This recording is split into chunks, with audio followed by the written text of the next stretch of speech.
Indian constitution is the supreme law of the country. Indian constitution जो है वो country का सुप्रीम लॉ है। इंडियन कॉन्स्टिट्यूशन बेसिकली फ्रेमवर्क है पॉलिटिकल प्रिंसिपल्स का, प्रोसीजर्स का और पावर ऑफ द गवर्नमेंट। सो आज की वीडियो में हम बात करने वाले हैं इंडियन कॉन्स्टिट्यूशन के बारे में एंड इट्स साइलेंट फीचर। और अगर आप जानना चाहते हैं then stay with me.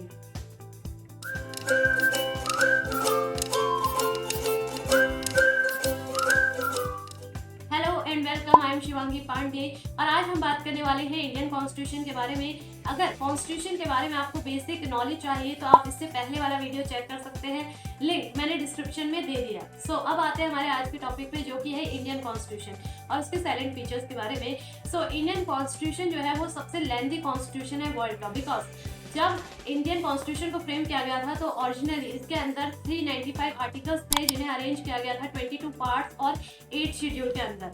But बहुत सारे अमेंडमेंट के बाद अगर हम 2021 डेटा के अकॉर्डिंग देखें तो कॉन्स्टिट्यूशन के अंदर अब है 448 आर्टिकल जिन्हें अरेंज किया गया है 25 पार्ट्स और 12 शेड्यूल्स के अंदर। इंडियन कॉन्स्टिट्यूशन को लिखा गया था 26 नवंबर 1949 में, बट इसे लागू किया गया 26 जनवरी 1950 में। इसीलिए जो है 26 जनवरी को रिपब्लिक डे के तौर पर जो है मनाया जाता है, बिकॉज इसी दिन जो है इंडियन कॉन्स्टिट्यूशन जो है वो पूरी कंट्री में लागू हो गया था। देखिए, जब बात हुई थी इंडियन कॉन्स्टिट्यूशन की, जानना बहुत ज़्यादा ज़रूरी है कि इसे ड्राफ्ट कैसे किया गया था।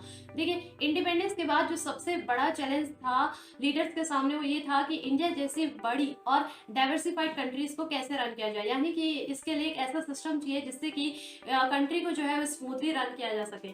तो उसके बाद मोतीलाल नेहरू कमेटी की रिकमेंडेशन के बेसिस पर कॉन्स्टिट्यूंट असेंबली को फॉर्म किया गया और इसमें जो है वो ड्राफ्टिंग कमेटी बनाई गई जिसके जो हेड थे वो डॉक्टर भीमराव अम्बेडकर थे।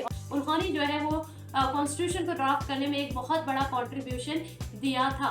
सो अगेन बहुत सारी मीटिंग हुई कॉन्स्टिट्यूंट असेंबली के अंदर जिसमें बहुत सारे इश्यूज में बहुत ही डिटेल में जो है डिस्कशन किया गया ताकि जो भी कॉन्स्टिट्यूशन बनाया जा रहा है वो बहुत ही स्मूथ हो और साथ ही कंट्री में इजीली जो है अप्लाई किया जा सके। इसके बाद 26 नवंबर 1949 को कॉन्स्टिट्यूशन को लिखा गया और उसे लागू किया गया 26 जनवरी 1950 में। अब देखिए, बहुत इंपॉर्टेंट पार्ट है प्रिएम्बल। देखिए, प्रिएम्बल जो है वो इंट्रोडक्शन है कॉन्स्टिट्यूशन। इसके अंदर जो है वो बेसिक आइडियाज और प्रिंसिपल्स जो है वो कंट्री के उन्हें डिफाइन किया गया है।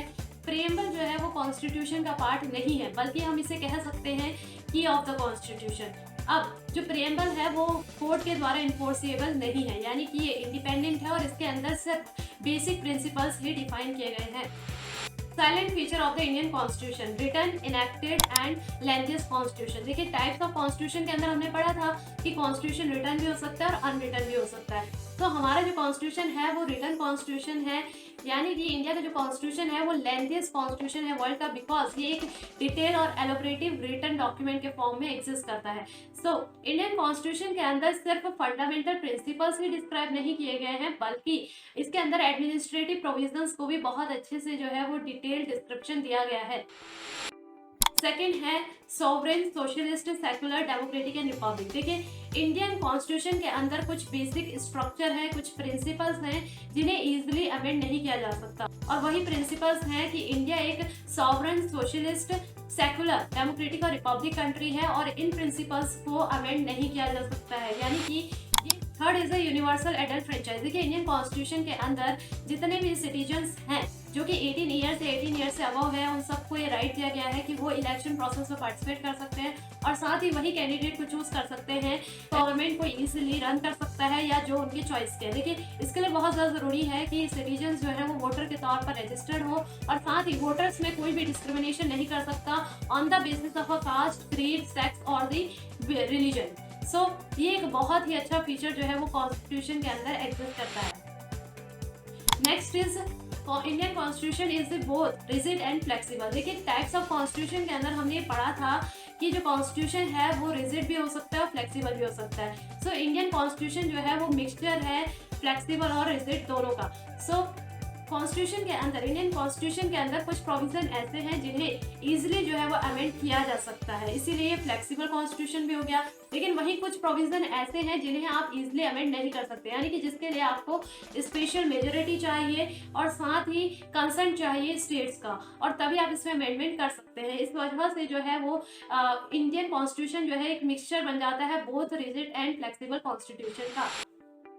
Last point is that parliamentary form of government. देखिए कंट्री के अंदर या तो parliamentary form of government exist कर सकती है, प्रेसिडेंशियल फॉर्म ऑफ गवर्नमेंट। अगर हम बात करें यूनाइटेड स्टेट ऑफ अमेरिका की तो वहां पर presidential form of government exist करती है, और इंडिया के अंदर जो है वो parliamentary form of government exist करती है, बिकॉज जो कॉन्स्टिट्यूशन है वो पार्लियामेंट्री फॉर्म ऑफ गवर्नमेंट को अडॉप्ट करता है और इसी के बेसिस पर जो है वो लॉज को फॉर्मुलेट किया गया है और सारे प्रोविजन जो है वो इसी के अकॉर्डिंग बनाए गए हैं। सो हमारी कंट्री में parliamentary form of government exist करती है। अब आ रही है important facts of Indian constitution. देखिए इंडिया का जो कॉन्स्टिट्यूशन है सबसे लेंथी कॉन्स्टिट्यूशन है, बिकॉज इसे बनाने में 2 years 11 month और 18 days का समय लगा था, और साथ ही इसमें जो एक्सपेंस हुआ था वो था 6.4 करोड़ रुपीस का। जो कैलीग्राफी है इंडियन कॉन्स्टिट्यूशन की वो की गई थी प्रेम बिहारी नरेन रायजादा के द्वारा, जो कि बेसिकली इटैलिक फॉर्म में की गई है। एंड जो इंडियन कॉन्स्टिट्यूशन है उसे ब्यूटिफाइड किया गया है 2 आर्टिस्ट के द्वारा शांति निकेतन के। I hope you like the video. फिर मिलेंगे किसी नए वीडियो के साथ, तब तक के लिए stay safe, take care, bye.